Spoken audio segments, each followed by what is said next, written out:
오늘은 우리가 그 교육 받으신 분들의 그 멤버가 계속 바뀌어요. 그 어쨌든 회계 쪽이면은 회계 쪽 담당자들이 앉아서 하고, 기획 쪽이면 기획 쪽에 앉고.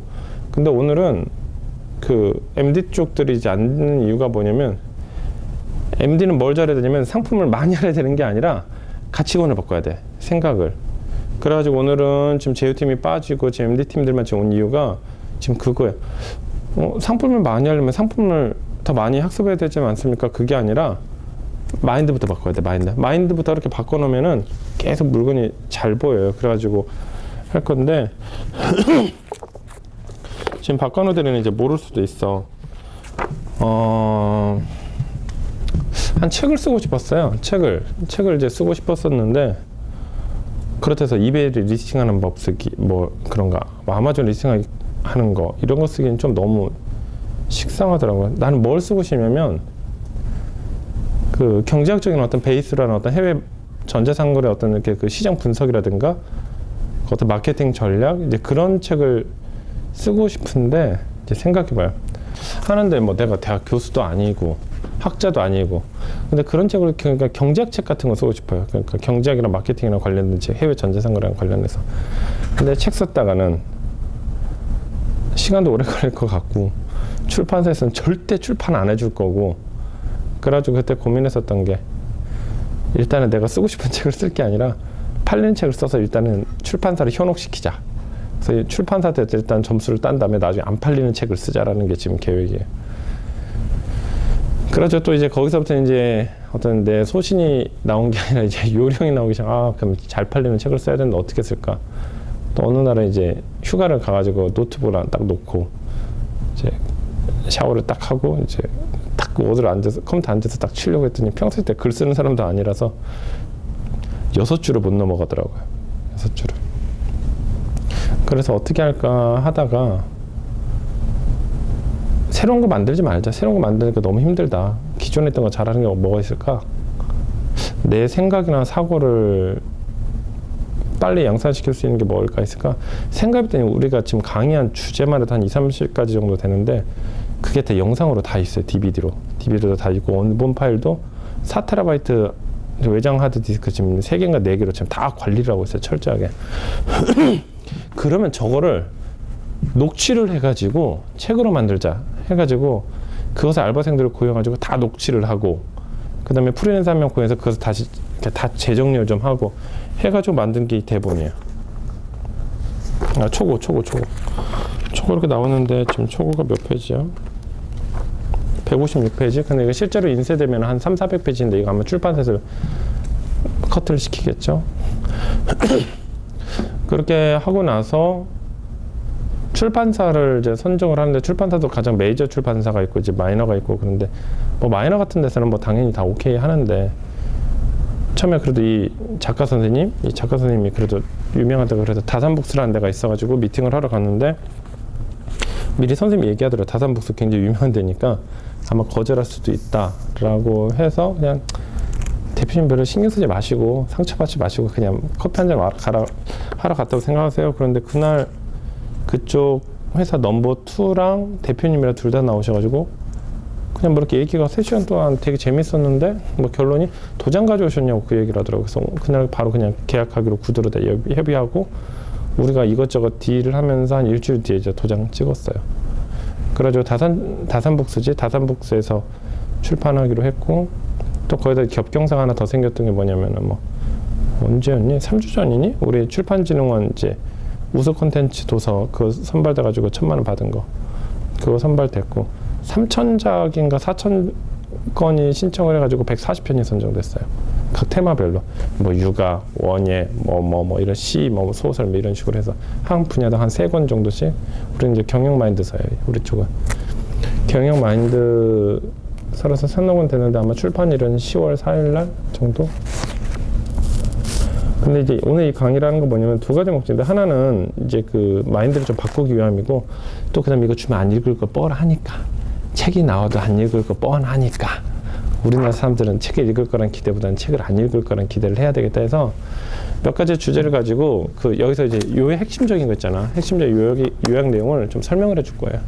시스템을 한 4회 정도, 4회에서 5회 정도 설명을 할 거니까 이걸 좀 들으면은 좀 이쪽 시장을 바라보는 어떤 안목이 좀 달라져. 그러니까 내가 생각하는 바도 그렇고. 그래서 이거를 좀 한 3, 4회 정도 진행할 테니까 항상 할 때는 김천호 대리랑 박관 대리, 이영민 대리, 그 다음에 가능하다면 김성현 부장도 같이 들어야 되는데 김성현 부장님이 현재 바쁘니까 나 유튜브로 들어라 할 거야. 그래서 들어야 되고 혹시나 월차나 연차면 반드시 유튜브는 영상 들어가지고 학습할 수 있도록. 그래서 나중에 MD들은 우리 상품 정보 분석회의 그 영상 그거 그 다음에 이거는 반드시 들어야 돼. 무슨 인지 알겠지?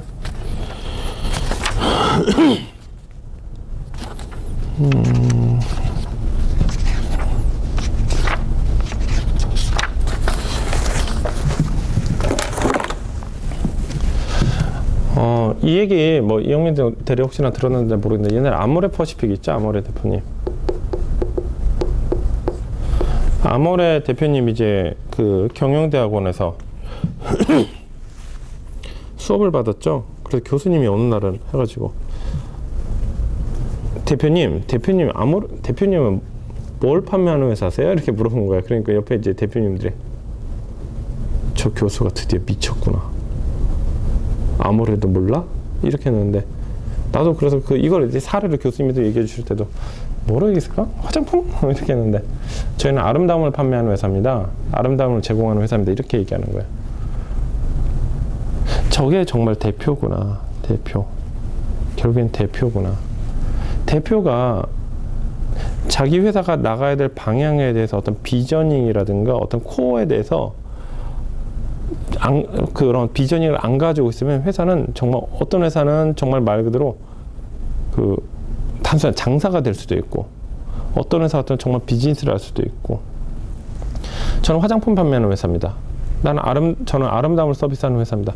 아름다움, 그러니까 고기 같은 아름다움이라는 것은 어떤 뭐 그 물질적인 아름다움도 있고 어떤 무의식 간접적인 어떤 아름다움, 뭐 모든 사람이 내 바운드리야 이제는. 또 그다음 바운드리가 넓다 보니까 거기에 자원이 수많은 자원들이 존재하게 되겠죠. 그러니까 또 자원이 레고 블럭이랑 똑같아요. 레고 블럭을 3개 가지고 만들 수 있는 건 몇 개 없어요. 근데 레고 블럭이 100개 있다고 해봐. 조립하면 수많은 게 나와요. 그때부터는 이제 뭐가 하게 되는 거냐면 뭘 만들지를 고민하면 되는 거야. 이렇게도 조합해보고 저렇게도 조합해보고 이렇게도 만들어보고 저렇게도 만들어보고. 그러니까 우리는 어떻게 보면 오케스트라 같아야 돼요. 어떻게 하면 레고 블럭을 이쁘게 만들까? 그게 아니라 레고 블럭을 일단 많이 만들어놓고 레고 블럭 가지고 비행기를 만들어볼까? 배를 만들어볼까? 장난감을 만들어볼까? 뭐 곤충을 만들어볼까? 이런 식으로 해서 우리는 대표는 그것을 계속 그런 기획을 해야 되는 거고 구성원이나 어떤 협력 파트너들은 다 그런 어떤 레고 블럭이니까 그런 파트너를 어떻게 연결시킬까? 어떻게 하면은 저게 저 사람한테는 쓸모없을 수 있지만은 나한테는 쓸모있게 할까? 예전에 이런 예도 한 적 있었어요. 김천호 대리도 그냥 들어. 앞으로 저희 MD 쪽 같은 경우는 이건 좀 들어야 돼.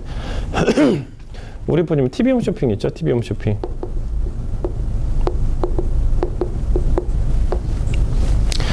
TV 홈쇼핑.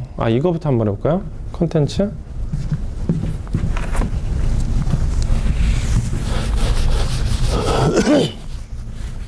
이런 이 이슈부터 먼저 얘기를 해봐야 되겠어요.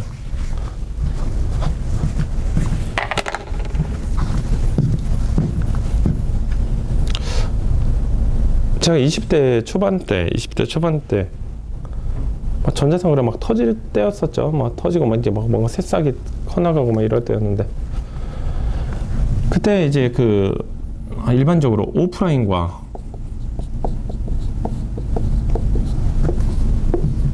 온라인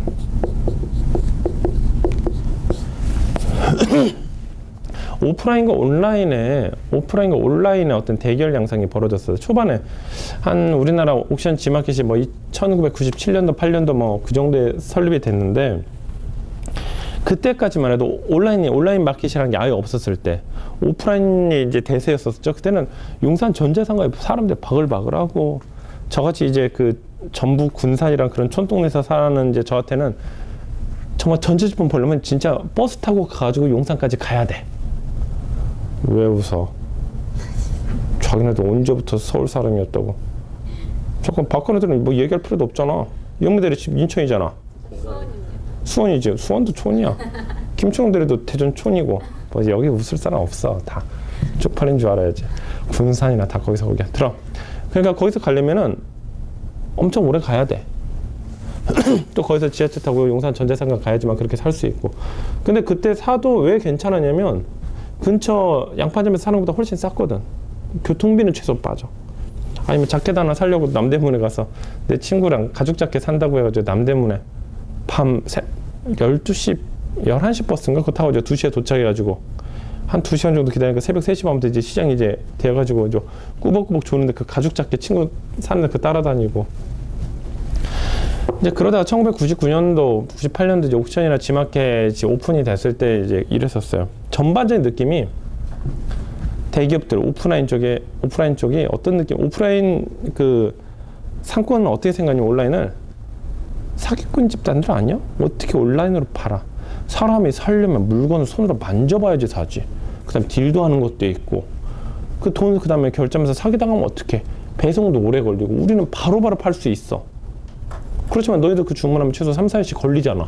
안 보낼 수도 있고 뭐 그런 것들. 그다음에 어떻게 사진 같은 것도 어째 제대로 없었는데 뭐 이런 굉장히 부정적인 시각. 그러니까 이게 전통 상권도 그렇고 대기업 또한 그랬어요. 삼성이나 LG 같은 대기업들도 온라인을 일단 무시하고 들어갔었어. 그래서 옥션 지마켓에서 처음에 초창기 때 그 MD들 있죠. MD를 어떻게 했냐면 가가지고 참 이거 온라인으로 한번 해보세요. 아 못해요. 그럼 저희가 사진 촬영해 드릴게요. 상품 페이지도 만들어 드릴게요. 그냥 싫어요. 하세요 해서 그 MD들이 가서 직접 옆에서 패킹하는 거야. 판매가 되면은 계속 한번 사장님 잘 부탁드릴게요. 정말 그 MD들이 본사에 아예 있지도 않았어. 계속 나가서 계속 같이 패킹하고 그 MD들이 요즘은 안 만나주지 웬만해서는. 그런 때가 있었어요. 그런 때가 있었는데 지금은 뭐 옥션 지마켓 거래 규모만 뭐 한 저기 뭐 둘이 합해서 거의 10조 가까이 돼. 10조 가까이. 뭐 8조, 9조, 10조. 그런데 참고로 얘기하면 그 매출 그 거래 규모가 8조, 9조, 10조라고 해가지고 그게 전부 다 매출일까? 옥션의 지마켓은 수수료 베이스로 해요. 그러니까 이게 과세 당국에서도 그런 거야. 야, 니네가 그 물건을 사입해가지고 셀러한테 파는 거 아니잖아. 네, 그럼 너는 커미션 따먹기 아니냐? 네, 그 커미션이 매출이지. 그래서 한때는 온라인에 대한 관련 법률이 없었을 때는 그걸 전체 다 매출로 잡아준 거야. 정말 그때 뭐 8조, 9조까지 안 됐겠지만 몇 천억을 그냥 다 매출로 잡아줬는데 이제 국세청에서 이제서 이해가 되는 거야, 이제는. 인터넷에서 수수료를 이렇게, 인터넷이라는 것도 신기할 뿐더러 인터넷에서 수수료 따먹기도 할 수 있구나. 야, 옥션 지마켓 너희들 이제부터 이렇게 계산하면 안 돼. 수수료가 너희들 매출이다. 나머지는 그냥 거래 흐름이야. 내가 이제 이해했어. 딱 이제 그렇게 된 거야. 그래서 현재 옥션이나 지마켓 매출액 둘이 합해서 한 7, 8천억 정도 되는 거겠죠? 되겠죠? 뭐 그렇게 되고 있죠. 그래서 그때도 이제 그 소비자였던 이제 대학생 때였었겠지. 대학생 때였을 때 그 어떤 태동기를 이제 봐왔죠. 그때 너무 재밌는 거예요. 너무 재밌는 거예요. 근데 배송하면 2박 3일이면 물건이 나오고, 그 다음에 거기 안에 가끔 이제 그 땡큐 카드, 구매해줘서 고맙습니다 이런 카드들 있으면 너무 좋은 거야. 아니면 거기 사탕 같은 거, 상품 같은 거, 사탕 것들 있으면 너무 고맙고, 야, 여기 또 거래하자. 그래서 쇼핑몰이 새로운 쇼핑몰 하나하나 이용하는 게 너무 재밌는 거예요. 그러니까 그때는 옥션이나 지마켓 가는 게 아니라 새로운 그런 쇼핑몰들, 뭐 우리 쇼핑몰 하나 발굴하는 거, 아니면 어디서 카페 같은, 이제 그때는 다음 카페였으니까 다음 카페 같은 데서 어느 쇼핑몰 좋다더라? 그럼 그거 가지고 즐겨찾기 해놨다가 거기만 가고. 근데 지금 이제 중소형 쇼핑몰 안 가지? 다 대형 쇼핑몰로 가지. 근데 이제 그런 질문을 했었어요. 그래서 저도 그때 뭐 그때는 옥션에서 강아지도 팔았어. 옥션에서 모든 걸 다 쌀, 반찬, 강아지, 뭐 강냉이. 한때는 개미몰이라는 대전에 있는 업체에서 허리만큼 오는 강냉이 10,000원에 팔았었어요. 그거 사가지고 한 대박씩 뭐 그 동네 사람들 나눠주기도 하고, 뭐 그 대학교 가서 친구들한테 나눠주기도 하고. 그냥 그때는 가장 재밌었다고 해야 될까? 굉장히. 강아지도 인터넷으로 옥션에서 샀으니까 진짜로. 그때 내가 그 대학교 자취하면서 개를 2마리를 사가지고, 그것도 코카 스파니엘이라고 그 미친 사냥개, 그거를 원룸에서. 그래서 나중에 그걸 했더니 나중에 집 나올 때 150만 원 수입이 물어주고 나왔어.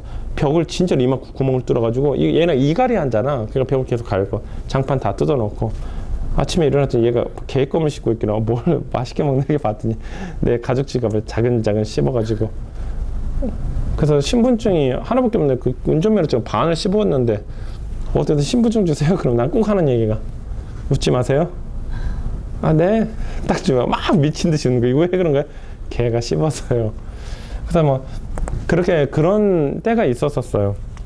근데 이제 그때 막 열풍 일었었던 게 이제 선영아 사랑이라는 마케팅이 있었었어. 혹시 알려나 모르겠다. 선영아 사랑이. 이거랑 해외 전자선거랑 아무 관련이 없을 것 같죠? 이런 얘기가 관련이 있어요. 한때 서울 시내 서울 시내에 A4지로 선영아 사랑해라는 이제 그런 어떤 A4지가 다 붙여져 있었죠. 그래서 사람들한테 전 국민을 굉장히 그 행복하게 로맨틱하게 만들었던 이슈가 있었었는데 결국엔 저게 어떤 기업의 마케팅이었다고 이제 밝혀지는 바람에 그게 이제 실망으로 돌아가면서 그 다음 과정이 이거 솔직히 말해서 마케팅이 이거 완전히 한 페이지를 장식해야 돼. 그렇게 하면서 소비자들이 긴장하기 시작하는 거야. 긴장. 내가 보는 게 마케팅일 수가 있겠구나라는 생각을 갖게 되는 거예요. 그러면서 소비자들이 예전에는 긴장 안 할 때 인터넷 마케팅에서 이것도 인터넷 마케팅 중에 하나였었지. 인터넷 마케팅 중에서 별로 긴장을 안 했는데 창과 방패의 싸움이 되는 거야. 방패는 소비자, 창은 이제 기업. 그러니까 점점 마케팅 수준이 점점 높아지게 돼요. 그래서 2007년도, 8년도 때는 어떤 것까지 가게 되냐면 온라인이 미친 듯이 커지게 되고 그 다음에 이 온라인 셀러들의 수익 중에서 약 한 40%까지가 마케팅 비용을 쓰게 돼. 전에는 2, 3%만 써도 충분히 버텼는데 소비자들이 점점 수익이 높아지니까 소비자들이 자꾸 경계를 하는 거야. 안에 뭐 사은품이 들어있다, 뭐가 들어있다, 요즘은 안 만져. 그냥 본품만 꺼내 버려버리거나 뭐 땡큐 카드 쳐다보지도 않아. 누구나 다 아니까, 식상하니까. 그러니까 결국에는 이제 그 우리나라 온라인 전자상거래가 이제 몰락하기 시작하는 거예요. 또 어떤 그런 어떤 패턴들이 있고, 왜냐면 몰락을 안 하려면 돈을 벌어야 되는데 돈을 못 버는 거야. 그런데 이제 또 이슈가 또 뭐가 있었냐. 저는 이 온라인 전자상거래 발전부터 어떤 성장기, 어떻게 보면 지금 현재 우리나라 온라인 전자 규모로는 커졌어요. 그러니까 체형은 커졌는데 체질은 지금 안 좋아진 상태예요. 그러니까 뭐 2000년도부터 했다면 이렇게 갔다가 정말 진로 따져서 이렇게 갔다가 지금 현재는 좀 떨어지는 추세? 이건 뭐냐면 누구나 하면 돈 벌었을 때. 그러니까 뭐 2003년도, 4년도 거의 그때가 거의 막차였던 것 같아요.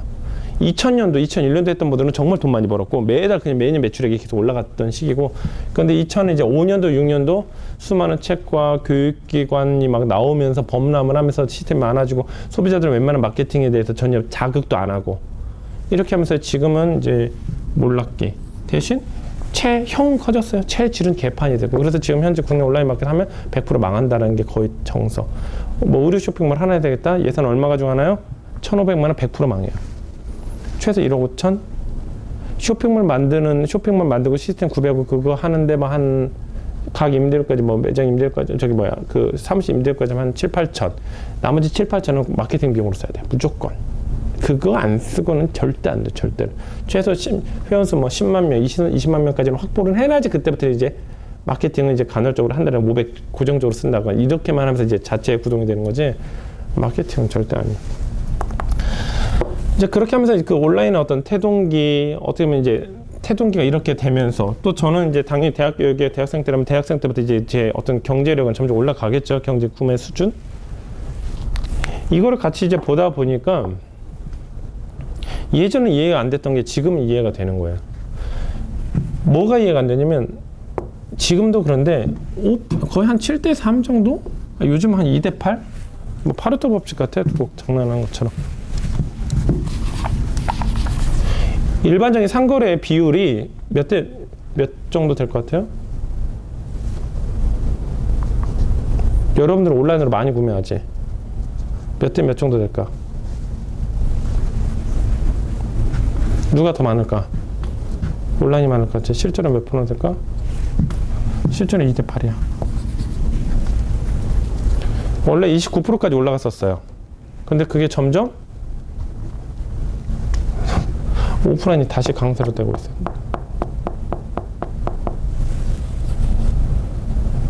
당연히. 근데 희한하지? 그렇다고 해서 온라인 시장이 작아지냐 또 그렇지는 않고 전체도 같이 커지는데, 점점 커지는데 비율이 온라인이 커졌다 다시 오프라인으로 약간 돌아가고 있는 상황이에요, 지금 현재. 근데 이게 한국만 그런 게 아니라 해외도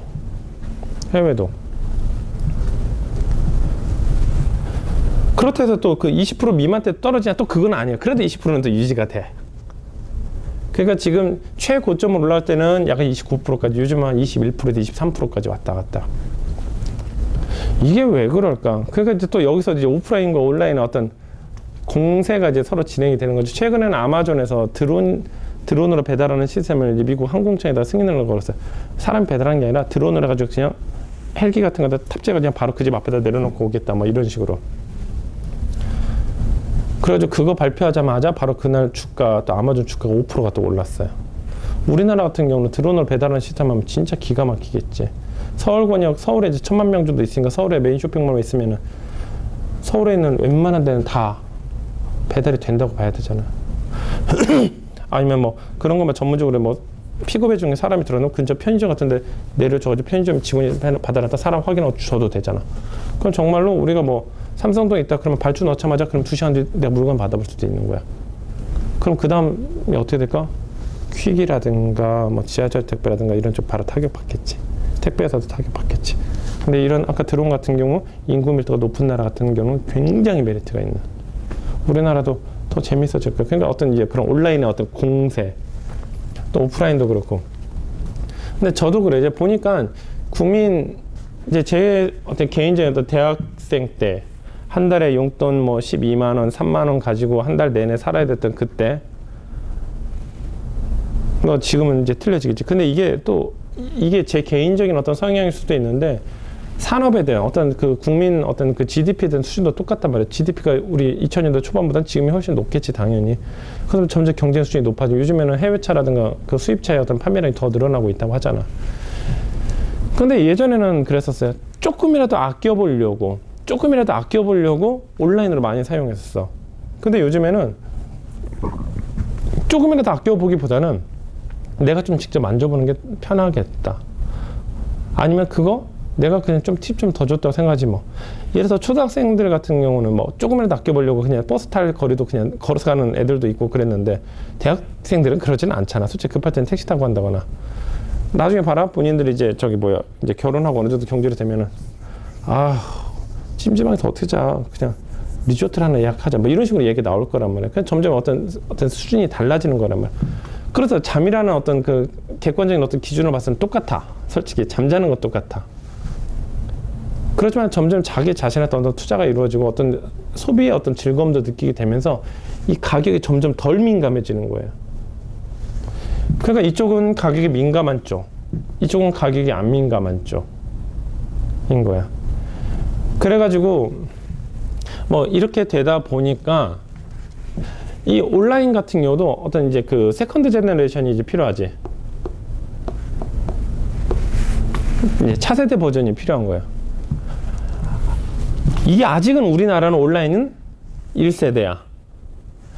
1세대의 온라인 전자상거래의 특징은 뭐냐면은 고객을 한테 싸게 팔겠다. 그런 쪽이고, 미국은 미국은 1세대 전자상거래 이미 다 끝났어요. 뭐냐면 고객한테 만족을 주겠다. 야, 너 오프라인에서 즐겁지?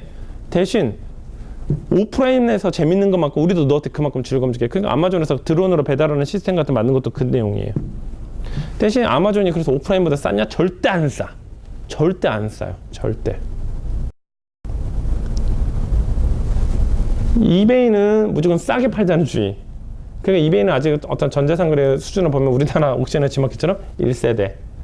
근데 2세대 같이 뭐 미국에서 유명한 B&H 포토라든가 그 다음에 뭐 일반 오프라인 매장 같은 뭐 랄프로렌이라든가 그 다음에 아마존이라든가 그런 정말 고객을 만족시키는 쇼핑몰들이 굉장히 많아요. 그런 이제 차세대 버전으로 넘어가야 되는 거예요. 근데 지금 현재 미국 위주로는 어떤 차세대 버전으로 많이 넘어가고 있고 한국은 아직은 1세대. 그래가지고 이제서야 왜 온라인이 오프라인을 넘어가지 못할까라는 게 조금씩 이제 이해가 되기 시작하는 거야. 또 그렇게 하면서 또 이런 것도 있었어요. 또 다른 각도, 이거는 이제 어떤 그 소비 주체에 대한 어떤 경제력의 향상에 대한 어떤 측면이 있었었고, 그 다음에 또 하나는 그 소비의 어떤 그 정보 전달의 어떤 기준으로 봤을 때는, 정보 전달의 기준은 어떨까? 예를 들어서 오프라인 같은 경우는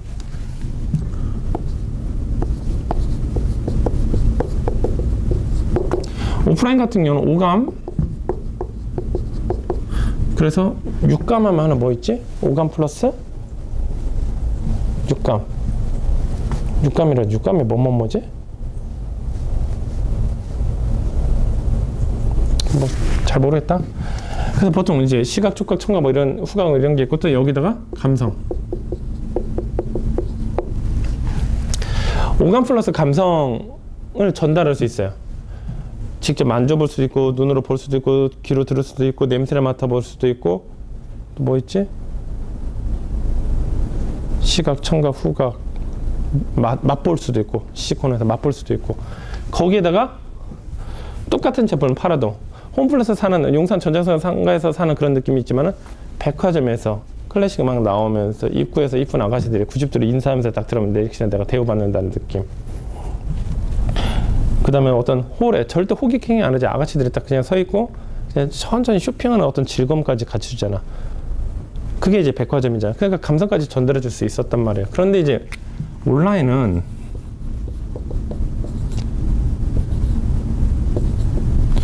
LINE 온라인 같은 경우는 이제 오감 중에서 이제 보통 뭐에 초점이 잡혀져 있지? 시각, 현재 옥션 지마켓. 그 다음 또 뭐 있지? 후각 될까? 안 되지. 미각은 안 되지. 청각은 쇼핑몰에서 청각 그렇게 자유전에도 안 될 수 있지. 그 다음에 후각은 뭐 있지? 빠진 거? 촉각도 안 되지. 시각 플러스 또 뭐지?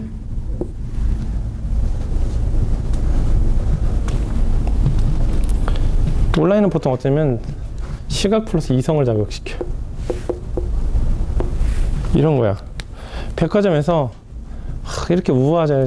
이렇게 쇼핑하는 즐거움이 있잖아요. 이런 거라면 온라인은 옆에 따라다니는 남편처럼, 야 이거 얼만데, 용산에서 사면 이거 반값이면 살 수 있어. 야 그다음에 야 누구 엄마야, 야 이거 살 돈이면은 애들 삼겹살이나 색은 더 사서 먹이겠다. 이렇게 자꾸 쇼핑하는데 이성을 자극하는 거, 그게 온라인 쪽의 성향이 거의 그래요. 그래가지고 그냥 가격 비교 사이트는 야 다 필요 없어, 쇼핑 필요 없고 일단 가격이 최고의 쇼핑의 만족이야. 그래서 자꾸 이성을, 사람을 자극시켜. 소비자 입장에서는 쇼핑할 때 정신 똑바로 차게, 사기 안 당하게, 정말 좋은 제품만 살 수 있게 하는 게 이성을 자극하니까 온라인이 좋긴 한데, 우리 판매하는 입장, 이제 기업가 입장에서 어느 쪽이 더 좋을까? 이쪽이 좋지. 이성적인 부분이 아니라 또 단점이 뭐냐면 가격 비교. 가격 비교는 내 전략이 가격이라고 얘기하는 순간 그만큼 바로 전략이 노출이 돼요, 상대방한테. 상대방 어때? 좀 더 싸게 매입해서 나보다 한 5%만 딱 싸게 팔아보면 나는 바로 그냥 몰락을. 근데 이 오감 플러스 어떤 특히 감성적인 부분을 전략으로 추구하는 비즈니스 같은 경우는 경쟁자가 카피하기가 굉장히 어려워요. 그 감성을 아는 사람만 구현할 수 있어.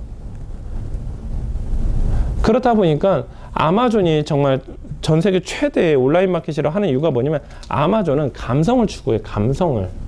고객의 만족. 온라인 가지고 일반적인 온라인의 차세대 1세대 버전이 보통 시각적인 측면이나 이성적인 측면만 된다 그러면, 이 아마존 같은 경우는 특히 감성을 많이 추구해요. 한번 예를 들어 봅시다. 제가 들었던 사람들이 있을지 모르겠는데, 나는요 미국에서 생활할 때도 그렇고 내가 다시 미국에 출장 갈 때도 그렇고, 나는 어떤 물건을 사든 간에 난 무조건 아마존에서만 사요. 무조건. 이베이는 로그인조차도 안 해. 내가 이베이를 몰라서 안 살 거야? 난 이베이가 싫어. 난 미국에서 절대 이베이에서 안 사요. 절대로. 어떤 경우에도. 미국 외라면 이베이에서 사겠죠, 당연히. 뭐 대안이 없으니까. 아마존은 미국 내 배송만 거의 다 해주니까. 이런 얘가 있었어요. 제 조카가 하나 있었어요. 조카가 하나 있어가지고 얘를 선물을 주려고 19.99불, 그러니까 19,900원짜리 19.99불짜리 로봇을 하나 샀습니다. 장난감 로봇. 근데 왔는데 포장을 뜯었는데 로봇 팔이 아예 없는 거야. 아예 없어. 그냥 아예. 뭐 이렇게 빠진 그게 아니라 그냥 아예 없어. 그래가지고 에이 젠장.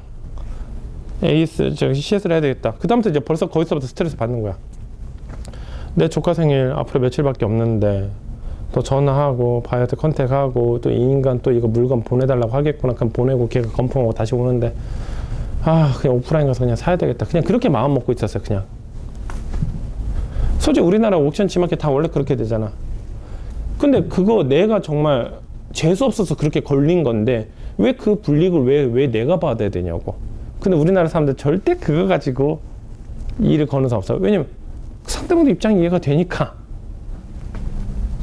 근데 그거는 절대 해결이 불가능할 거라고 다들 생각을 하지만은 그걸 하더라고. 어떻게 했냐. 먼저 이제 아마존에 이제 접수를 합니다. 접수하는 방법도 틀렸었어. 어떻게 됐냐.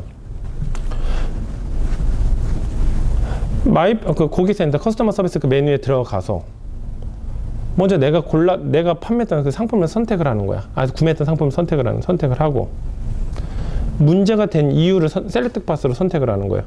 뭐 상품, 뭐 디펙티브, 뭐 디펙트가 있다. 그래서 이렇게 선택을 하고 또 밑에 보니까 다음 페이지 다음 눌렀더니 갑자기 제 전화번호를 입력하라는 거야. 나중에 전화 알려주는구나. 그래서 전화번호를 딱 입력하고 엔터를 딱 치는 순간 그냥 바로 몰라 요즘 바뀌었는지 모르겠어. 그때가 한 5년 전이었으니까 좋아졌으면 지금보다 더 좋아졌겠지. 엔터를 딱 치는 순간 갑자기 전화벨이 울리는 거야. 그래서 어디서 전화 딱 받았더니 아마존 커스터머 서비스라고 딱 얘기하는 거야. 그 순간 이 문화적인 괴리가 굉장히 큰. 우리나라는 어떻게 돼요? 클레임이 됐다. 메인 페이지 맨 하단에 있는 고객센터로 전화 걸어서 프레스 몇 번, 뭐는 몇 번, 뭐는 판매자는 몇 번, 개인 소비자는 몇 번, 뭐 협력업체는 3번, 뭐 이런 식으로 또 누르고 거기서 뭐 제품에 대한 뭐 문의는 몇 번, 뭐 시스템 이용사의 문의는 몇 번 또 이렇게 누르고 결국엔 누르다가 결국에 우리나라 꼴에 만든 게 예상 대기 시간은 3분 46초 26명이 대기 중입니다. 나름대로 친절하게 만들어줬어요. 아주. 그래서 연결이 돼. 그럼 또 얘기해야 돼. 저는요 이상수고요. 아이디는 뭐고요. 그 다음에 제가 6일 전에 산 게 있는데요. 그럼 6일 전에 산 게 6개가 있는데 어느 제품이시죠? 그 로봇팔 있잖아요. 그럼 로봇팔, 네, 로봇팔, 네, 확인됐습니다. 뭐가 문제 있으시죠? 상품이 뭐가 문제 있어요? 그럼 제가 판매자는 연락해서 판매자 연락 드리도록 하겠습니다. 이런 식으로 얘기한다든가 아니면 그 판매 어떤 절차가 거치겠지. 근데 이게 아니라 아마존은 그렇게 했더니 전화하면서 먼저 저기 불편 들어서 미안하다. 일단 네 이름이 이상수고 그 다음에 이런 거에서 몇 월 며칠 날 주문한 거 로봇에 대해서 문제가 있어서 나한테 클레임 건 게 맞냐? 맞아. 알았어. 빨리 처리해줄게. 바로 끊더라고요. 처음에 인사하고 맞아 라고 얘기하고 그렇다 한국말로 하진 않았고 yes라는 좋은 단어 있잖아. yes 그렇게 하고 딱 끊었더니 15분 뒤에 이제 전화가 온 거야. 이제 판매자한테 바로 전화가 온 거야. 무조건 미안하다. 일단은 이 제품 같은 경우는 다음날 1일짜리 배송, 그러니까 다음날 넥스트데이 쇼핑이라고 그래. 미국은 이제 좀 자세히 디테일하게 얘기했지만 우리나라 같은 경우는 이런 제품을 하나를 구매를 할 때는 항상 단일 배송입니다. 2,500원. 제주도는 요즘 또 받나? 받는다 합시다. 그래서 거의 단일 배송비야. 또 주문하면 다음날 다 도착해. 이게 얼마나 행복한 일입니까? 왜냐면 참고로 바꿔내서 모르자. 미국의 택배사가 몇 개나 될까?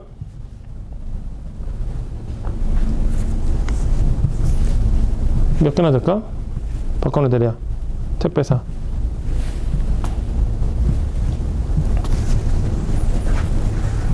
몇 개나 될까요? 300개 정도. 저게 정상이야. 저게 정상이고 저렇게 말하는 게 맞아.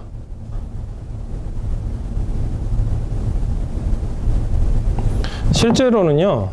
김천호대 몇 개나 될 거 아니? 미국의 택배사. 우리나라가 한 3-40개 돼요.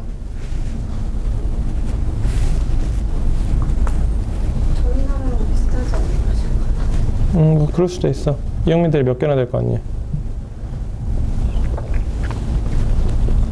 의외로 얼마 없을 것 같아요. 왜?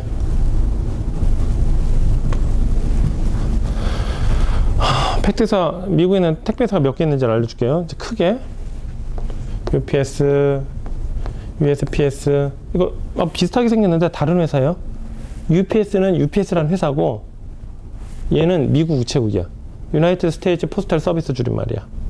이쪽은 유나이티드 파슬 서비스인가 아마 그럴 거고, 이건 그냥 우리나라 우체국. 페덱스 거의 이 정도?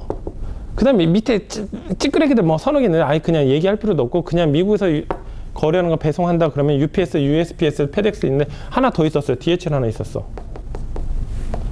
DHL 있었는데 DHL 서비스 안 해. 망했어. 국제 배송만 해요.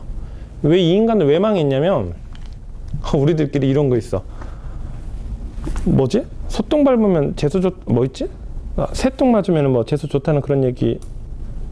초원에서 안 살아서 모르는구나. 새똥 맞으면 뭐 재수 좋다는 그런 얘기 했는데 우리들끼리, 우리 직원들끼리 그랬어. 야, 너 DHL 기사 봤어? 오늘 왔어? 봤어? 너 오늘 진짜 재수 좋다 이렇게 얘기했는데 무슨 얘기냐면, 택배라는 게 인간적으로 초인종을 누르고 물건을 건네줘야 되잖아. 그게 아니라 물건을 문 앞에다 놓고 가. 우리나라처럼 대로변에 집들이 있잖아. 그럼 물건을 거기다 앞에 놓고 가. 누가 가져갈 수도 있는데 그 정도로 DHL의 서비스가 개판인 거야. 그래서 결국에는 철수하더라고요. 그래서 에라 잘 됐다. 결국엔 그래가지고 미국의 택배사가 시점은 3개밖에 없어요. 크게는. 지금 기억이 안 나. 왜 저거밖에 없을까? 우리나라는 택배사가 만들기가 굉장히 좋아요. 왜냐면 메인 어떤 브랜드만 가지고 있으면 각 지역에 어떤 트럭 지입하는 사람들끼리 그 연합체만 딱 연결해가지고 그냥 바로 하면 돼. 물류센터에 전국에 한 2-3군데만 통합 물류센터만 주면 서로 연결만 되면 되는 거고. 근데 이제 문제는 뭐냐면 미국은 비행기가 있어야 돼. 일단은 그 택배해야 되겠다? 일단 항공사부터 차려야 돼. 비행기 한 대에 뭐 몇 천만 원이면 사나? 보잉 747기 한 해에 한 1,500억 정도 해요. 그러니까 비행기부터 만들어야 되고 활주로 만들어야 되고 경납고 새로 만들어야 돼. 그러니까 이게 미국은 따로 그렇게 못 만들어요. 그 다음에 이게 트럭 같은 경우는 단위 거리당 운송비가 굉장히 저렴한데 이 항공은 또 그게 아니에요. 그러다 보니까 이 미국의 어떤 배송 요율 체제 같은 경우는 일반의 스탠다드가 있어. 스탠다드 shipping 하나 있고 그 다음에 3일짜리가 있고 2일짜리가 있어요. 스탠다드는 보통 6박 7일. 그러니까 뭐 그래서 USPS로 가장 저렴한 것. 또 거기도 옵션. 배송 줘야 되는 거 옵션 내야 되고 사인 받는 것도 옵션 비용 또 따로 내야 돼. 뭐 한 1,000원 정도? 그래서 USPS로 보낸다? 너 사인 컨펌? 필요 없어. 배달 조회? 필요 없어. 그러면 2,000원 깎아줘. 깎아주는 게 아니라 안 내도 돼. 근데 내가 배달 확인을 해야 되겠다? 그럼 1,000원 정도 더 내야 되고, 그 다음에 배송 조회를 해야 돼? 1,000원 정도 더 내야 되고, 부피가 너무 클 경우는 부피 무게 또 받고, 우리나라 심할 경우는 쌀 40kg짜리 하나 보낼 때 2,500원에 송장을 이렇게 찍어서 보내잖아요. 얘는 절대 안 그래. 또 뭉에다 비용 따로 받아. 그래서 보통 이제 스탠다드로 하게 되면 보통 비용이 한 7달러에서 한 10달러 정도. 3일짜리 같은 경우는 약 한 15불 정도. 그 다음에 세컨데이 같은 경우는 20 몇 불이야. 그 로버트 같은 경우는 20 몇 불 돼야 되는데 그 판매자가 야, 불편해서 무조건 미안해. 내가 오늘 넥스데이 쇼핑으로 보내줄게. 19.99불짜리를 2만 몇천 원에 들여가지고 다음날 배송으로 보내준대. 대신 고객 만족도만 좀 좋게 좀 해줘. 너무 불편해서 미안해. 정말 거짓말 안 하고 다음날 도착했어요. 정말 다음날 도착했어. 또 그러면서 전화 물어봤지. 그럼 이거 로봇 파일 빠진 거 어떻게 해? 그냥 너 가져. 여기 있는 사람이라면 그런 경험을 딱 한 번 하게 된다면 아마존 팬이 되겠니 안 되겠니? 되지. 무조건 되지. 아마존? 무섭죠. 아마존 원래 그 책팔이였어. 책이나 파는 애들이었어. 전자상거래 그게 아니야. 전자상거래 책 팔긴 했는데 책을 팔던 애들. 우스갯소리 있지? 만수르 자식이 아빠 이건희가 그렇게 부자야? 그랬더니 걔 그냥 폰팔이야. 막 그렇게 표현하는 것도 있잖아. 아마존 그렇게 되고 또 아마존에 이제 아마존 얘기 조금 더 디테일하게 되면은 이제 2000년대 이제 초반에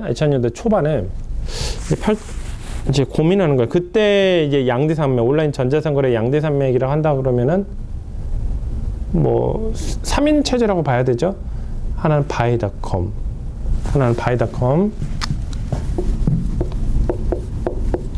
바이닷컴, 아마존, 이베이. 얘네는 이제 책 팔던 애들, 책팔이. 얘네는 벼룩시장.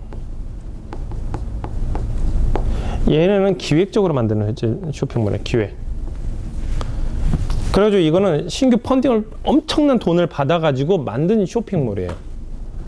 결국에는 거의 지금 요즘에 완전 거의 쓰레기 취급받고 있지만, 바이닷컴이라는 저 도메인 하나가 80만 불, 그때 돈은 80만 불, 그러니까 뭐 10몇 년 됐으니까 그때 돈으로 한 거의 8억 가까이. 그냥 아마 시중은 지금으로 따지면 한 몇십억? 한 3, 40억? 최소? 3, 40억 정도. 도메인 하나만.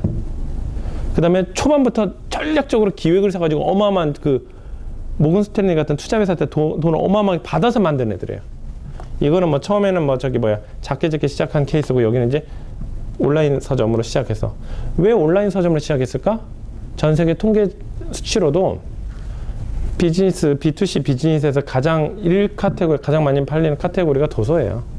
도서 다음에 패션 잡화, 다음에 일렉트로닉스. 근데 상품 단위 금액, 전체 거래 금액은 일렉트로닉스가 다시 위로 올라가고 1순위로 올라가고. 근데 개수로 따졌을 때는 책이 1위야. 책은 반품이 거의 없죠. 근데 수익률이 생각보다 괜찮아. 도서가 생각보다 한 30% 가까이 가져가. 그러니까 어떻게 보면 아마존이 딱 선점을 잘했죠. 선점을 잘했는데 이제 바이닷컴이 문제야. 그래가지고 이베이는 그때 이제 순위가 그때 막 왔다 갔다 했는데, 여기 한 1위 정도, 2위 정도, 3위 정도인데, 여기는 너무 캐파가 너무 낮아서 그때 너무 격차가 커졌었고, 결국에는 이제 바이닷컴이랑 아마존의 어떤 싸움이었는데, 그래서 대학에서 논문도 나왔었어요. 아마존 vs 바이닷컴. 둘이 거의 비슷했던 시기가 있어. 지금은 뭐 바이닷컴은 아마존의 뭐 100분의 1 매출액이. 그때 뭐였었냐면, 바이닷컴의 컨셉이 또 이베이랑 똑같았어요. 무조건 저렴하게 팔자. 저렴하게 팔자라는 전략으로 나가다 보니까 배송? 어떻게 배송사도 오래 해가지고, 야, 배송비 얼마 깎아줘? 너 10불? 너 8불? 7불? 야, 7불로 하자. 대신 얘가, 야, 싼 대신 우리는 한 이틀 느려. 괜찮아. 소비자들 싼 거 원해. 그렇게 하다 보니까 한때는 제가 바이닷컴에서 주문했더니 정말 거짓말 안 하고 어느 날 갑자기 물건이 도착한 거야. 난 주문한 적이 없는데. 너무 좋았었어요. 내 이름 찍혀 있고. 그래서 너무 좋아했는데 알고 봤더니 3개월 전에 주문한 게 도착한 거야. 그때는 아주 그냥 기억조차도 안 날 정도로. 그 정도로 걔네가 서비스가 배송이 아주 그냥 개판이어서. 근데 아마존은 미국 입장에서, 우리 미국은 배송이 너무 엉망이다. 그럼 이걸 어떻게 하면 좋을까? 그렇다고 해서 쟤네 바이닷컴 하는 행태처럼 이거 가지고 했다가는, 그럼 나중에 얘네가 올리면 또 그만큼 불편해지고, 또 얘네 가격이 싼데 지금 서비스가 개판이네. 또 배송비를 비싸게 하자니 안 되겠다.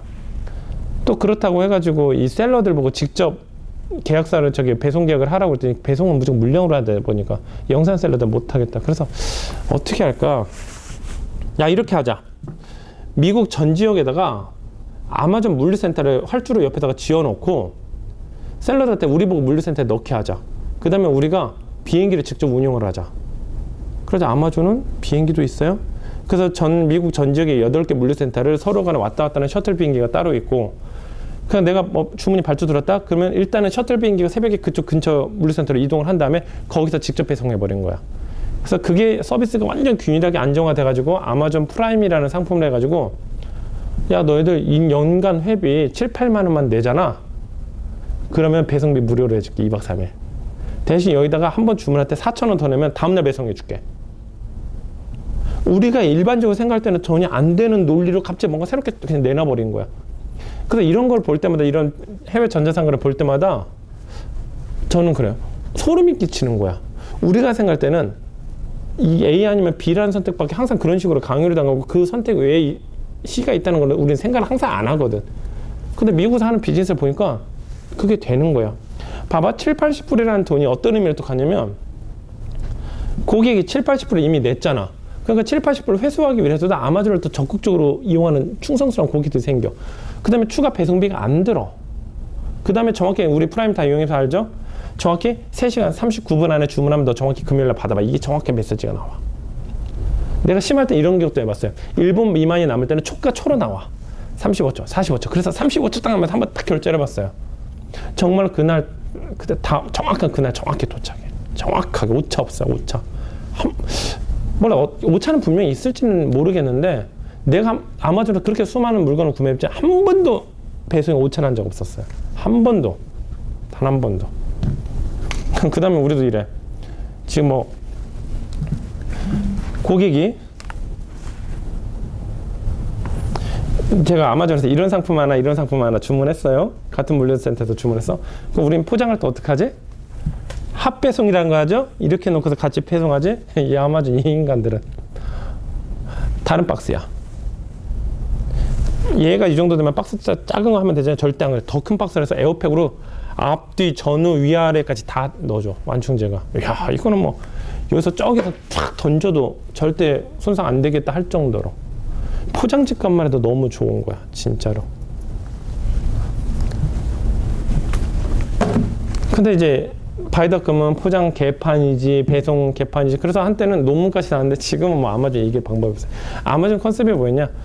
우린 좀 더 비싸게 팔 거야. 비싸게 파는지 고객한테 진짜 만족 줄 거야. 그래서 아마존 컨셉은 당신이 원하는 제품을 가장 저렴하게 공급하겠습니다가 아니라 당신은 원하는 제품을 찾을 수 있게 제가 최대한 옆에서 헬퍼로서 도와드릴게요. 당신 물건 주문하는 거 외에는 어떤 것도 고민 안 하게 해드릴게요. 왜 당신이 불편하면 그걸 합니까? 하겠습니다. 대신 저희는 싸게 팔 생각은 없습니다. 그러니까 지금 아마존은 특이하게도 온라인에 이성을 감성으로 바꾸는 회사예요. 그러니까 아마존이 1, 20%가 더 비싼 아마존을 사요. 근데 또 미국은 정서가 팁이란 문화가 있지? 자기 충분한 서비스를 받았다 느끼면 15%, 20% 정도는 그냥 더 줘도 어떤 문제도 없다 생각해. 그냥 아마존한테는 20% 더 비싸도 내가 팁 더 줘도 생각하지 뭐. 한국은 이제 택시기사님들한테 7,900원 나오면 그 100원까지 끝까지 받지? 나는 안 받아. 나 근데 가끔 7,100원일 때 이제 900원 안 받는다 할 때는 솔직히 손이 떨리긴 하는데 그거 안 받아야 돼. 그거 안 받으면 되게 좋아해. 인사도 잘해요. 그러니까 여러분들 이거 보시는 분들도 택시기사님들 100원짜리 그거 웬만하면 받지 마세요. 진짜로. 그럼 그 사람은 얼마나 기분 좋아하는데. 그래서 우리나라는 내가 생각하는 팀 문화 있어야 돼요. 팀 문화가 없으니까 10년 갔던 슈퍼가 있는데 옆에 홈플러스 생기면 홈플러스로 가로 옮기는 이유가 그거야. 미국은 절대 안 그래. 절대는 아니겠지. 근데 미국은 안 그런 분이 많더라고요. 그래서 대형 양판점들이 또 도심을 안 들어간 이유도 그렇고. 그래서 나도 그 우리 집 주변에 식당들이 있는데 하나는 굉장히 깨끗하고 하나는 굉장히 오래됐다. 그러면 오래된다. 일반적으로. 왜냐 거기가 더 오래된 이유가 뭐가 있을 것 같아서. 이베이에서 처음에 미국 사람 좀 오래 하진 않았는데 미국 사람 한 1년 이상 딱 되니까 이베이에서 상품 팔 때도 우리나라처럼 이쁘게 연출샷 찍어 이렇게 만든 거를 사는 게 아니라 사진을 그냥 찍은 거. 어떤 그냥 순간 어떤 느낌이면 야 뭔가 거품이 있을 것 같아. 이건 정말 뭔가 박리담회를 파는 것 같고. 그럼 얘를 사. 그래가지고 제가 가끔 우리가 전략 짤 때 상품 사진을 연출사진 찍지 말고 찍으라는 일 그런 것도 있잖아. 클로로서 셀인데 디테일 이쁘게 해서 만들어서 그 말이 뭔가 안 맞아. 소비자들 일단 한 걸음 뒤로 물러서는 거야. 그럴 바에 사진 그냥 재고 있는 것처럼 찍는 거야. 그냥 조잡하게. 아 이래서 싸게 파는 거야. 뭔가 설득력이 있잖아. 그래서 판매할 때는 전략이 그때마다 틀려져요. 그래서 그렇게 되는데 결국에는 이쪽 온라인 쪽에 우리가 정말 우리는 온라인 쪽에 몸담고 있어서 온라인 쪽에 오프라인이 이기려면은 이성적인 부분을 감성으로 바꿨으면 좋겠다. 이 시각적인 부분 말고 오감 중에서 더 가질 수 있는 뭐 있지? 촉각은 못 가져오겠지 아직은. 후각도 못 가져. 미각은 못 가져. 하나 가질 수 있는 거 뭐 있지? 청각. 근데 청각이랑 시각이랑 같이 구현할 수 있는 최고의 콘텐츠 제공 방법은 영상이야. 영상. 잠깐만.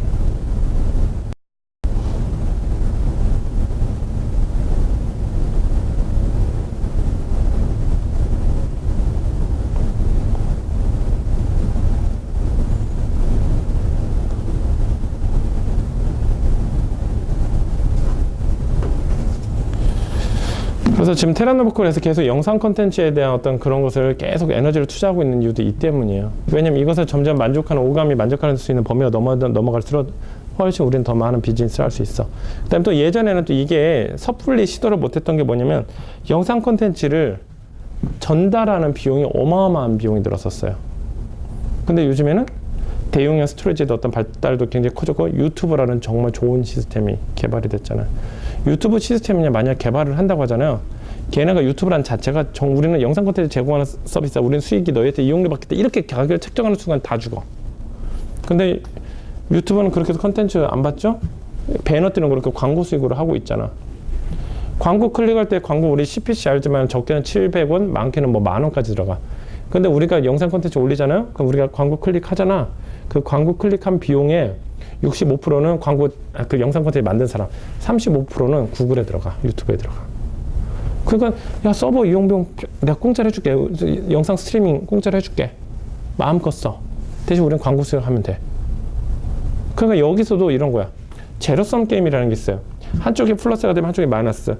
한쪽이 손해를 보면 한쪽이 이익을 거둔다. 이런 게 제로섬 게임이었는데 기존에 경제학적인 베이스가 그거였는데 이제는 그게 안 되는 거야. 싸이의 유튜브 같은 경우도 봐봐요. 싸이가 한 30억 정도의 어떤 조회수를 올렸지. 싸이에 30억 조회수 올렸는데 기존 같았으면 생각을 해봐요. 영상 콘텐츠를 만들었어. 내가 가수야. 내가 뮤직비디오를 만들었어. 뮤직비디오를 전 세계 각국이 30억 사람들한테 30억 번을 보여주게 하려면 얼마나 많은 비용이 들었겠냐고. 그럼 그 정도 되려면 정말 전 세계 순회 콘서트부터 해야 되고 막 엄청난 비용, 뭐 EMI라든가 그런 음반 세계적 음반사랑 거래를 해야 되고 방송국에다 엄청난 비용을 들여서 홍보해야 되고 그렇게 되는데 싸이는요 단돈 그런 쪽 이론도 안 들였어. 하물며 유튜브에도 얼마 받았냐면 20억 받았어. 20억 광고 비용으로. 그래서 구글 에릭 슈미츠 회장인가? 제가 인사도 하고 그랬잖아. 너 때문에 우리 돈 벌어져서 고마워. 결국에는 유튜브는 10억 가져갔고. 전에는 조금만 아이디어만 바꾸면 내가 전에 생각하지도 또 못했던 비즈니스가 다 되는 거야. 그래가지고 우리는 그 유튜브 봐요. 유튜브 얼마나 좋은 서비스냐면 3D까지 되죠. 풀 HD까지 지원이 다 될 뿐더러 네이버는요 미국에서 재생이 안 돼. 네이버는 재생이 안 돼. 진짜로. 왜냐면 서버가 한국에 있으면 이걸 오는데 이 전송 속도가 제한이 걸려서 재생이 안 돼. 근데 유튜브는 어떻게 재생이 되냐? 유튜브는 어떤 CDN이라든가 서버 클러스터링이라고 그러지.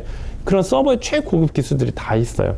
이게 뭐냐? 내가 그러니까 일단 서버 내가 한 곳에서 올리면 이 서버가 별로 작동을 안 할 때 있잖아. 뭐 새벽 시간이라든가 그럴 때 각 대륙에 있는 서버로 다 전송을 시켜 파일을. 그럼 내가 올려놓은 데이터가 뭐 미국인 사람 봐야 되겠다. 그럼 미국인 사람이 딱 봤을 때 미국 서버에 좀 콘텐츠가 없다. 그럼 한국의 서버에서 접속해서 보겠지만 뭐 하루나 이틀 정도 미국 서버로 옮겨오겠지. 그럼 미국으로 바로 접속하는 거야. 그래서 항상 리얼타임으로 문제가 없게.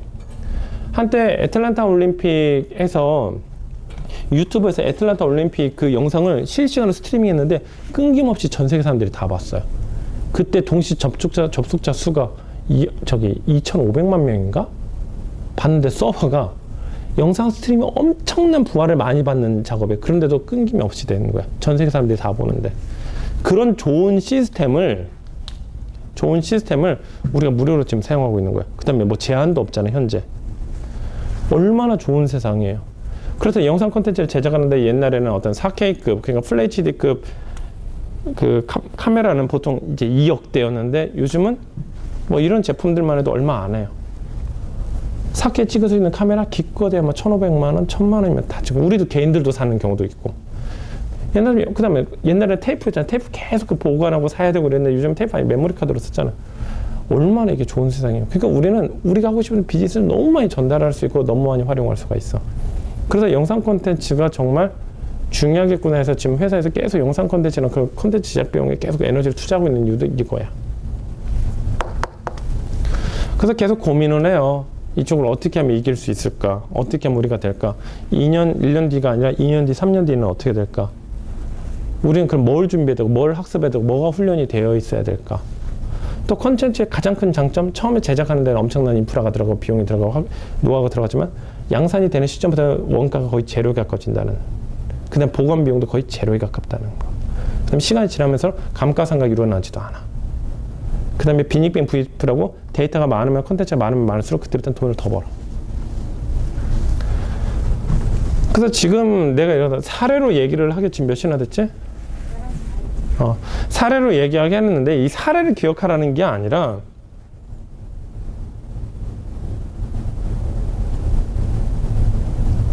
사례를 기억하라는 거 아니야. 그 바이터컴에서 아마 이런 게 중요한 게 아니라 똑같은 사물을 가지고도 A라는 각도로 해석하는 사람이 있고 B라는 각도로 해석하는 사람이 있고 C라는 각도로 해석하는 사람이 있는 것처럼 여러분들 똑같은 제품을 보고도 똑같은 제품 남들이 보는 것처럼 그렇게 생각하는 게 아니라 다른 각도로 계속 재해석을 해야 돼. 재해석을 하게 되면은 이 세상이 너무 밝아지는 거야. 마무리 하나만 더 할게. 아까 보면서 그 이제 TV 홈쇼핑을 보게 된 거야. TV 홈쇼핑을 보면서 무슨 생각을 가졌냐면 두 가지만 더 할게. 자꾸 얘기가 길어진다.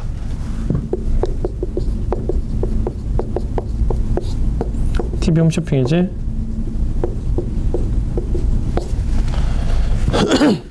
TV 홈쇼핑을 보면서 그 생각을 하는 거야. TV 홈쇼핑은 그 상품이 완판이 되면 그 이상 안 하잖아. 근데 그 영상 콘텐츠가 얼마나 많은 비용이 들여서 만들어졌겠어요. 그 원본 파일은 계속 쓰면 될 텐데. 그래서 이런 생각도 한 거야. 그 영상 콘텐츠를 제휴를 할 수 있으면 얼마나 좋을까. 어차피 방송에서는 더 이상 이제 촬영 이제 이렇게 방영을 안 하니까 쓸모없는 거잖아. 근데 그거에 대해서 유지 비용이 들어가는 것도 아니고 그럴 바에 우리가 임대를 한다든가 아니면 뭐 수익 쉐어를 한다든가. 그렇지만 제품은 그때만 홍보가 됐지만 제품은 계속 생산이 되고 있거든. 그럼 영상 콘텐츠 소유권은 보통 이제 저작권법에 의하면 보통 그 제작한 쇼핑몰에서 가지고 있겠지만은 홈쇼핑 그런 데랑 제휴를 하게 된다면 얼마나 좋을까. 또 그것을 유통할 수 있는 유튜버라는 좋은 시스템이 있고 언어 같은 경우는 기본적으로 영어만 표준어만 넣으면 자동적으로 구글 번역기를 통해서 전 세계 다국어로 다 번역해서 자막이 다 나오게 돼요. 얼마나 좋을까. 어떻게 보면 우리가 만들려고 하는 영상을 직접 만드는 방법도 있고 그런 어떤 제휴를 통해서 그런 걸 할 수도 있겠다. 그래가지고 지금 현재 회사에서는 영상 콘텐츠 어떤 이제 홈쇼핑 회사랑은 한 2년 전부터 계속 물밑 작업하고 있어요. 일부러 막 선물 세트도 이렇게 보내고 인사도 하고 뭐 거래는 없어. 그렇지만 계속 인맥 관리는 하고 있어. 언젠가 부탁하려고. 보통 한 3, 4년 지나야 될지도 모르고 뭐 여러 가지 고민하고 있고 또 쿡TV 같은 집에 쿡TV 같은 거 있잖아요. 그 VOD 같은 거. 어떤 사람들은 VOD를 VOD다. 그래서 뭐 제가 개그 콘서트를 이제 보는 프로가 몇 가지가 있어요. 요즘은 뭐 억수루인가 뭐 그거 보는데 예전에는 꼭 그 시간에 거기 있어야 돼. 그 시간에 봐야지 그걸 볼 수 있는데 요즘 어때? 월요일날 저녁에도 틀어볼까? 볼 수도 있잖아. 이게 뭐냐면은 소비자를 시간의 굴레에서 없애버렸고 예를 들어서 뭐 우리 DMB는 공간이라는 제약을 공간이라는 족쇄를 풀어준 거야. 어떤 사람들은 DMB는 와 영상이구나 영상 콘텐츠를 핸드폰을 볼 수 있구나 이렇게 해석하는 사람도 있고 우리가 지금까지 살고 있던 비즈니스에서 절대 흔들리지 말아야 돼. 원칙이라고 존재했던 것들이 하나둘씩 무너지고 있구나라는 걸 느껴야 돼. DMB는 뭐냐? 지금까지 우리가 알고 있던 공간, 꼭 보려면 TV 앞에 서야 된다는 그 공간. 예를 들어서 뭐 고속버스 안에 TV가 없는데 내가 고속버스 타고 이동해야 되겠다. 그럼 TV 그거 못 보는 거야. 그럼 DMB가 있다면 그게 되는 거야. 근데 VOD는 뭐가 됐냐면 VOD는 이제 시간이라는 제약을 없애버리는 거야. 시간이라는. 기존에는 시간이라는 게 존재를 하고 그 시간에 반드시 그걸 해야 되는데 시간이라는 존재도 없어요. 1년 전, 2년 전, 3년 전. 미래는 안 되겠지만 과거에 어떤 것이든지 현재 리얼타임으로 가져갈 수 있어. 그러니까 봐라. 수많은 자원, 레고를 먼저 비즈니스는 그래. 레고를 2개, 3개 가지고 만드는 건 한계가 있어. 근데 레고가 10개, 20개 되면 더 많은 걸 만들 수 있어. 근데 그것을 내 레고가 돈 하나뿐밖에 없어. 그러면 이제 거기서 하나밖에 안 나오는 거야. 돈이 아니라 시간도 자원이 될 수 있지. 시간, 공간, 어떤 컨텐츠, 뭐 파트너십이라든가 자원이라든가 뭐 여러 가지가 내 자원이라고 처럼 내 레고 블록이 생각하는 순간 점점 내가 할 수 있는 작품이 너무 많아지는 거야. 그래서 내가 이 비즈니스가 너무 재밌고 신기하고 이렇게 학습해가는 과정이 너무 즐거운 거야. 그래서 남들처럼 VOD, 영화 보는 거 그렇게 생각하면 안 된다고. 그러니까 지금 이렇게 눈에 보이는 것처럼 남들이 느껴졌던 거 하나 더 얘기하자. 오픈 컬래버레이션이라는 책이 있었을 때 기존에 이제 그 증기 이제 어떤 18세기 후반에 이제 산업혁명에서 증기기관, 좀 지워야 되겠다. 이것만 얘기해. 이것만 마지막. 이거 책 내용에 지금 첫 페이지도 안 끝났어. 이 내용은 없어요. 이 내용은 없고. 첫 페이지는 테마만 보고 얘기한 거야. 책 장사 같아? 시원사분들 저한테 책 사지 마세요. 쓸데없는 데 하지 마시고 영상이나 잘 들으세요. 책을 뭘 읽어요? 책 쓴 사람이 직접 설명해 주는데.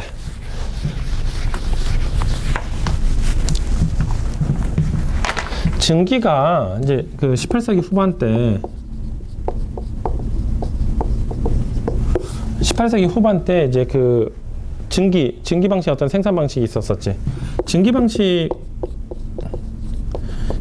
생산 방식이 있었는데 이 증기 방식의 생산 방식이 뭐냐면 증기 터빈이 있고 그다음에 이 파이프라인이 있는 거야. 이 증기가 이제 왔다 갔다 하는. 그래서 항상 공장의 어떤 시스템 같은 경우는 또 중량이 많이 무겁고 공장의 시스템은 항상 이런 직사각형 형태의 어떤 이제 구조가 이제 만들어지는 거야. 증기 터빈이 있고 증기 파이프가 이렇게 움직이면서 여기서 이렇게 갈라지는 구조야. 그래서 생산 방식이 여기서 이렇게 생산을 해가지고 이렇게 해서 나가서 이렇게 출고되는 이런 구조였었어요. 이제 그렇게 하다가 한 80년 정도가 흐르고 나서 그렇게 하다가 어느 정도 진행이 되다가 이제 전기가 이제 보급이 되기 시작한 거야. 전기가 보급이 됐는데도 전기는 증기 터빈이 없어지겠지. 전기 선만 연결하는데도 이 구조가 계속 이렇게 진행이 되는 거야. 근데 이 전기의 특징이 뭐냐면 또 그 다음에 이때는 단층 구조, 1층 구조예요. 이 장비가 굉장히 무겁다 보니까 복층으로 못 만들고 복층으로도 설비 위로 올릴 수도 없고 그래가지고 단층 구조로 그래서 1층짜리 공장들이 많았었어요. 근데 전기는 의미는 증기를 대체하는 수단이라고 생각하면은 해서 한 80년간 이렇게 운영이 됐었는데 전기는요 공간의 제약을 없애버려. 이 생산을 전에는 생산할 때 항상 터빈이 어디 있고 증기 파이프가 어떤 식으로 구조도 이걸 염두를 해줘야 되는데 전기는 생산을 가장 효율적으로 할 수 있는 시스템을 만들 수 있는 좋은 소재인데 그걸 깨닫기까지가 80년이 걸렸어. 80년이. 근데 이것을 조금이라도 앞당길 수 있는 사람, 조금이라도 성견지명을 가질 수 있으면은 그건 돈 벌어요. 우리도 그래요. 무분별하게 날라오는 거. 컴퓨터 보급이 1940년대 됐지만 결국엔 진짜 컴퓨터를 정말 저 웨어러블 디바이스까지 사용할 수 있을 정도까지 오는 데까지 한 50년 걸렸잖아. 이런 것처럼 어떤 그 성견지명을 조금만 더 가지면 내가 이 비즈니스가 어떻게 되겠구나. 어떻게 편해지겠구나. 그러니까 한편으로는 어떤 비즈니스에 대해서 어떤 꿈을 꿀 때는 두 가지를 생각이 들거든. 하나는 어떤 자연법칙. 물은 높은 데서 낮은 데로 흐르고 불법은 합법으로 바뀌고 비합리적인 건 합리적으로 바뀌고 복잡한 건 단순하게 바뀌고 불편한 건 편리하게 바뀌어. 이제 그거 하나 있고 또 하나는 1000만 명, 2000만 명이 보는 그 시각이란 다른 시각에서 그걸 다시 재해석할 수 있어야 돼. 재해석. 우리나라에 있는 사람들, 우리나라 5천만 명이라는 사람들이 쿡TV를 볼 때 VOD라고 생각하지만 VOD라고 그렇게 생각해서 되는 게 아니라 시간이라는 우리가 생각했던 어떤 그 자원이 고정적인 어떤 자원이 해결이 됐구나. 그럼 지금까지 시간의 종속을 받았던 어떤 비즈니스 중에서 그 종속을 풀 수 있는 게 뭐가 있을까? 거기다 한번 적용을 해봐야 되겠다. 이렇게 하면 이게 새로운 비즈니스가 시작되는 거예요. 무슨 얘기인지 알겠죠? 여기까지 합시다. 수고했어요.